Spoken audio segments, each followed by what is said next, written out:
Hello and welcome to CATSweek. I'm Annalise Poorman. At the Monroe County Commissioners meeting on October 11th, Health Department Director Lori Kelly gave her department update focusing on COVID-19 and RSV rates in the community. Just a few updates for you today.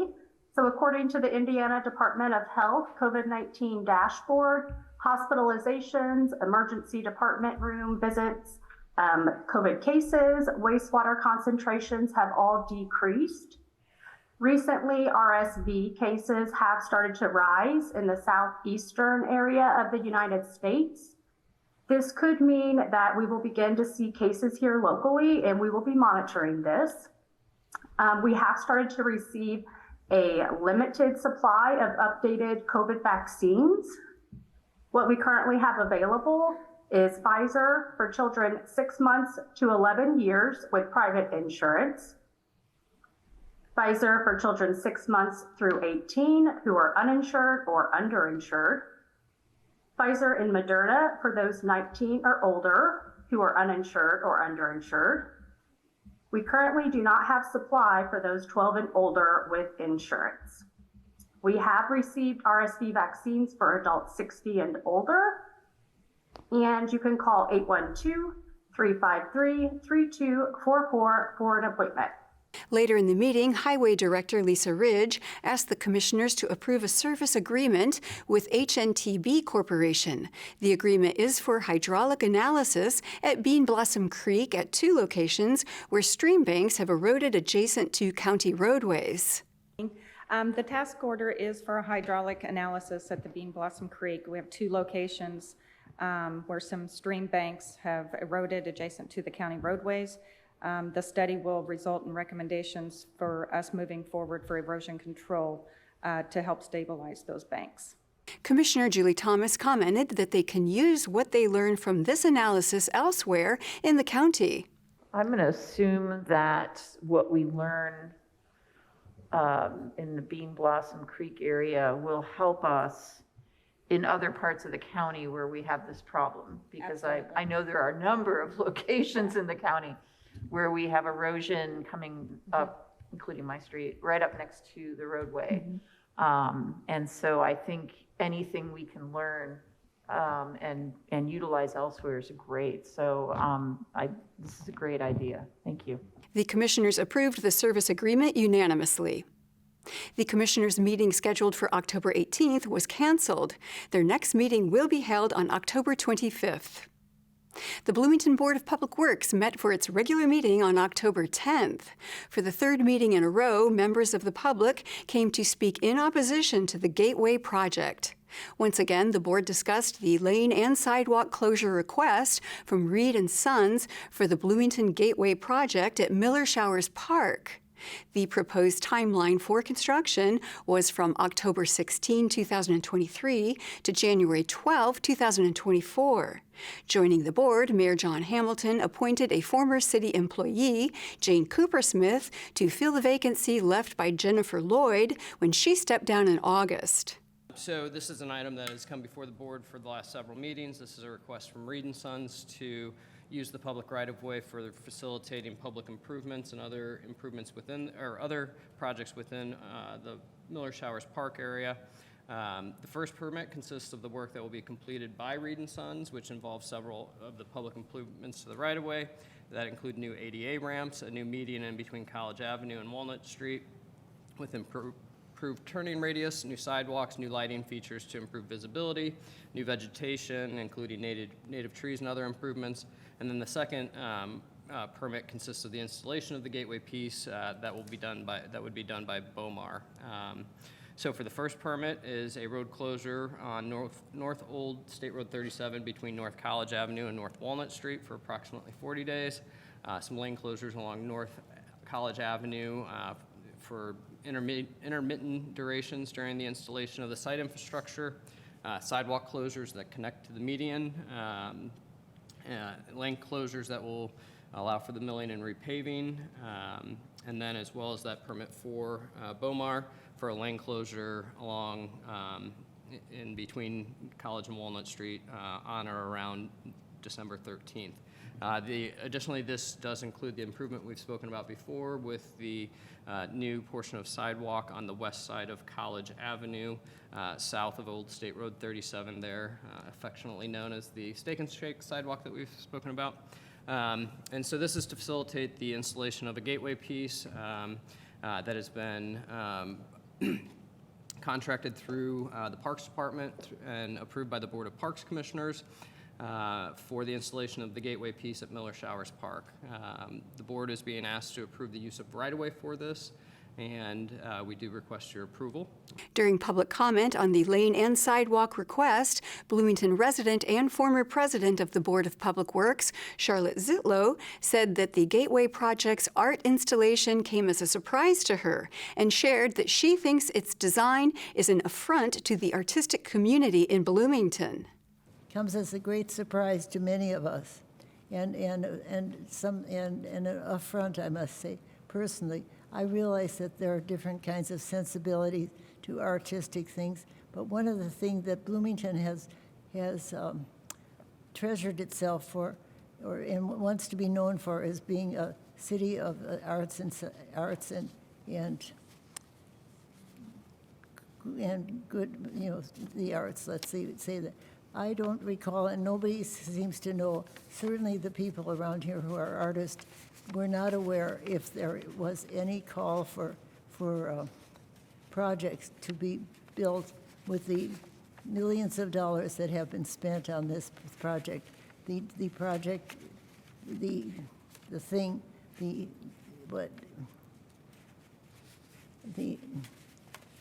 tower, or whatever we're calling it, was constructed, designed, and built in Indianapolis, giving no business to our artists here or artistic community here. And there was little awareness of it. And personally, I find it just plain ugly and affrontive. But I'm not the only one. And I think the unfortunate thing is that this seems late in the game, and I realize that the money that you're talking about here is for site preparation and getting the thing ready to go up so that we will be there. So, and I just think I understood that this includes the closure of Old 37, that would be the Cascades site. So this, now we understand why Cascades should be closed, to force the traffic up straight into Miller Showers Park and see this monstrosity. And that's unfortunate. So I'm here to oppose the construction and going forward with this. We have limestone here, which is a value that nobody else has in the world. A really good limestone for sculptures, and we have 2 sculptures now at the northern end of the Miller Showers Park that will be diminished. I don't know what they're going to be, how they're going to be handled. Several other members of the public made comments about the Gateway project as well. Board President Kyla Cox-Deckard noted that the Board of Public Works is in charge of voting on the right-of-way, permitting for a sidewalk and lane closure, and pointed the public to the Board of Parks Commissioners to address the majority of the issues brought up during public comment. The Board of Public Works is here to consider the use of the right-of-way related to excavation activities, sidewalk reconstruction activities, and a right-of-way permit for the short-term use of a lane to install this item. So that is what is before the Board of Public Works.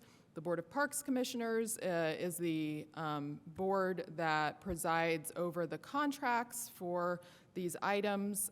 They reviewed both contracts, contracts for the fabrication and design, contracts for, I guess 3 contracts all in all, contract for consultation, contract for fabrication, and then contract for the excavation and paving activities that were going to accompany this installation. And so they were the body that considered all of those items. So I just wanted to offer that context because the board's questions and the board's comments might be related to that context, not related necessarily to the other items affiliated with this project. So just wanted to clarify that if there's anyone who hasn't heard us clarify that in the past. Cox-Deckard explained that the coordination between this project and the corridor study has not been sufficient, which has been her main concern with the Gateway project from the beginning. Now, we are still very early in that corridor process. We have spent almost a year with Tool Consulting, and also have a resident committee that is dedicated to reviewing that corridor. And all of that work is happening in conjunction between planning and transportation, with engineering support, and also with Board of Public Works support and Board of Public Works signatory on that agreement. There has been some effort to do some level of coordination, but the coordination has not fully taken place between the residential committee and the review of this particular project, in part because the timing is a little bit off for those two things to happen. So the residential committee is still reviewing the corridor and making some suggestions about the corridor. So what we have right now is a situation where timing has been a challenge. And some of these issues have been at the core of the concerns that I have had, especially as it relates to the residential input and feedback related to the corridor study in direct connection with the item that is within our purview, which is the request for right-of-way use and reconstruction of the right-of-way in that area. So I just wanted to offer that clarification. I think these questions have bubbled up over the course of the last couple weeks, but it has been important to me to just be able to offer that context as to where my line of thought has been in considering this item. Board member Elizabeth Karen moved to approve the lane and sidewalk closure request. The motion did not receive a second and failed for the second week in a row. The next Board of Public Works meeting will be held on October 24th. The Monroe County Council met on Tuesday, October 10th. The meeting began with the approval of an appointment to the Environmental Commission, followed by a comment from Councilmember Trent Deckard. I want to thank Mr. Gunther for stepping forward for service. I know he's done that in the past. And I also want to say to anyone watching at home, if you are thinking that you would like to get more involved in serving, boards and commissions are a place to do it. And I feel like we used to say that a lot, and maybe that needs repeated here. How do you know if you're qualified or not? Well, if you're interested and you're willing to serve your community, that'll work. So take a look at the lists that are out there. Let one of us know if you'd be interested. We can try to help you with that. But we need folks in this government of the people to serve in this community with your friends and neighbors. So please step forward as Mr. Gunther has done. Next, Jail Commander Kyle Gibbons shared the semi-annual summary of the Monroe County Commissary Fund, stating that the jail has gained $153,491.54 since January 1st. He went on to say that $80,087.76 of that money has already been spent. As of this moment, we've spent that $80K, but we are furnishing every single inmate that comes into the facility, and I've talked about this in prior meetings, so I don't want to go take too much time with everybody here. Shirts, underwears, bras, anything that they need, even if they came in with it, we give them new. Shoes, we paid for different light items that were short for 2023, mats. Some of the people that have come through, you've seen the condition that the mats were in. We ensured that they're not tore up, they're in one piece, they're not flat where people are laying down on the metal beds. Any loss that we've had in terms of the budget we came into, we've compensated with commissary monies, which is specifically what the sheriff is trying to do with that money that we bring in. His statement was followed by a question from Councilmember Kate Wiltz. I have a question, just for everyone's edification. The commissary fund is generated from revenue that the folks who are incarcerated spend in the jail. And what are the types of things that are most often purchased and contributing to the fund? Well, commonly purchased items, we offer a variety of items, whether it's hygiene, all the way to soda pop. The most purchased items are tobacco products, number one, first and foremost, by far. Soda pop. Very rarely we get ramen noodles, things like that, things that are easy to make. We put microwaves, which we purchase out of commissary in every block, so that people could have warm food later on, so that they can purchase certain things that you could cook. My popcorn, for instance, is another item that's pretty highly sought after. But you see a lot of purchases we've approved outside of our jail jumpsuits. You can purchase now and wear inside the block sweatpants, sweatshirt, shorts, so that you can come out of that, just that one issued clothing that we offer initially, and save that for when you have AA. You can wear, because you have to wear your jumpsuit when you're moving through the facility. Oh, okay. Before, you had to have your jumpsuit on at all times. And when we came in, we thought, that's hard to wear when you only launder it 2 times a week. That's because you can't hold up that laundry schedule.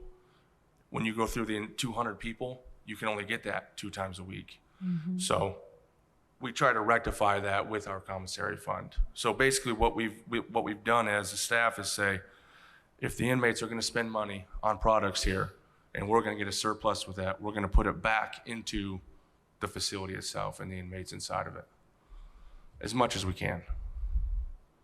Yeah, thank you.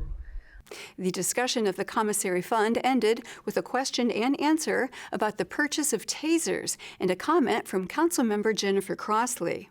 I know you had just talked about Commander Gibbons, the underwear and bras and things like that you have been able to purchase for the female inmates. And I just wanted to say I appreciate that and thank you very much. You all gave me an opportunity to go earlier in the spring to talk to the female inmates. And a lot of them were explaining the reasons why it would be helpful to feel some kind of dignity to have those things and why it's important for that. And so I guess I was a little taken aback and was surprised that some of those things may have not been kept up with things. But I just wanted to just really say, publicly acknowledge and say thank you for doing that and all that you continue to do to put some type of human dignity to folks that are being held and incarcerated. So thank you. The next Monroe County Council meeting is scheduled for Tuesday, October 17th. At the Bloomington Utilities Service Board meeting on October 9th, Executive Director of the Lake Monroe Water Fund, Michelle Cohn, presented their plans to ensure the water quality of Indiana. She said that the Water Fund is one of only 43 in the United States and the first in Indiana. She also explained that a water fund works on improving the water quality upstream for the people who use it downstream. What we would like to do is to put together a task force that has folks from the finance world and other stakeholders to figure out a way to help homeowners be able to afford to fix or replace their septic systems. They're upwards of $30,000, and in some cases closer to $50,000 sometimes to put in a new one. So a lot of people just cannot afford that, and that's something we're keen to tackle. We've gotten approval of a grant we put in to bring those folks together. We're waiting for the final dollars from the federal government to go to IDEM to be able to release that to us. So I'm 99% sure we're going to be getting that.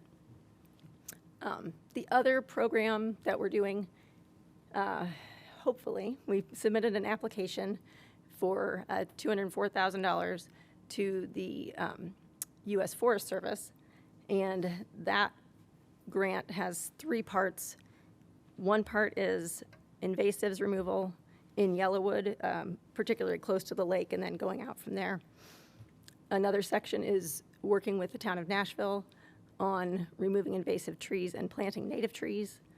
And then the third component is having a technician be able to go out and assess private landowners' property and help them to do best management practices on their wooded property. Board member Molly Stewart asked what impact the native plants have on water quality. Cohn responded.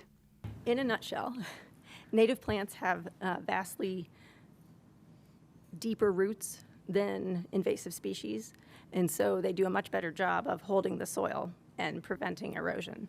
So it's something that I'm learning about all the time, and we had Ellen Jakart from MC Iris talk to us. Very interesting, just talking about how that kind of creates a mesh or almost a sponge that holds moisture as well. And so it helps retain soil, and it also helps keep, flooding at bay, if you will. Later, MS4 Coordinator Liz Carter addressed questions that the board had concerning the lack of leaf pickup this year and the impact it could have on stormwater runoff. Board member Jim Sherman asked if people would be punished for raking their leaves without a service to pick them up. Carter responded. So leaves that have been pushed into a ditch would currently count as an illicit discharge. We don't need this code update for that. So it's still something we can enforce. I think it's also something HAND seeks to enforce. No? Carter added that the MS4 department would not be responsible for the actual raking of the leaves. Okay, long answer short, we're not sure. Okay. Yeah, so we will respond to leaves as they become drainage problems. I don't think we're going to be the appropriate department if you look at your neighbor and he's raking leaves into the street. They're like, my neighbor's raking leaves into the street. I think once we start getting into water course problems, then it will become a CBU, just like any blocked drain. In the proposal, the amount of water that would lead to a construction site check seemed to be up for interpretation. Board member Amanda Burnham gave her thoughts on the matter. There can be a discrepancy between what city may say and what CBU may recommend, or vice versa. And I think it's very important that we make sure that we're all on the same page with that. It's very, very frustrating for developers when we're not clear, and it's of course very frustrating, I think, for staff if there's conflicts in the defining of what is proper vegetation in the proper areas.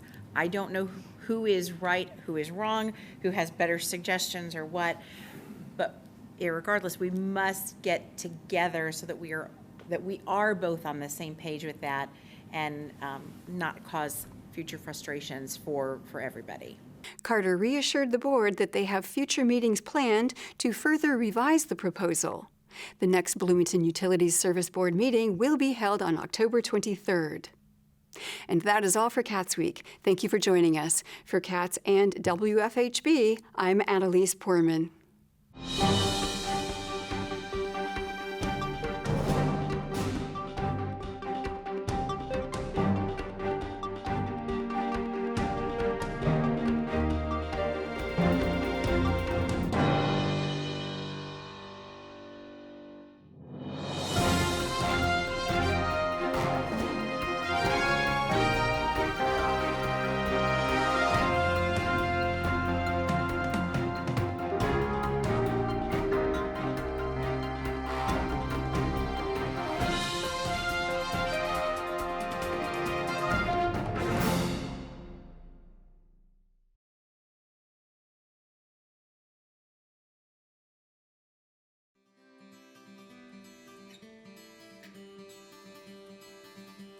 Do you know that thousands of children go without school supplies every day? Teachers Warehouse is a 100% volunteer-powered organization. We service the educational and creative needs of students in Monroe, Brown, Greene, Lawrence, and Owen counties by distributing school supplies free to the teachers. Teachers Warehouse is composed of 7 rooms filled with books, pencils, paper, and even tools to motivate students. If it's in a classroom, we'll supply it. To donate new or gently used school supplies or volunteer, give us a call at 812-929-7522 or email us at contact@teacherswarehouse.net.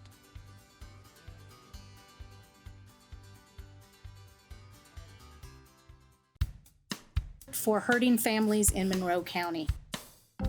A contribution to children who are vulnerable and in need of an advocate. A staff that goes above and beyond to support and advocate for children in need of services. The web of remarkable people who are dealing with difficult situations. So many young people that are in need of help and trying to find a stable family, a stable place to live. Without the CASAs to make that happen, many of them would be unable to find a good home. I love being that voice for the child who can't speak for themselves in court. It takes me out of my comfort zone, and it also helps others. CASA means supporting our community. Being a CASA is making sure that your village is healthy and whole, and that the children in your village will someday be able to help the village as well. A child who doesn't have a voice, maybe in their family situation or a school situation, now has a voice that can advocate for them.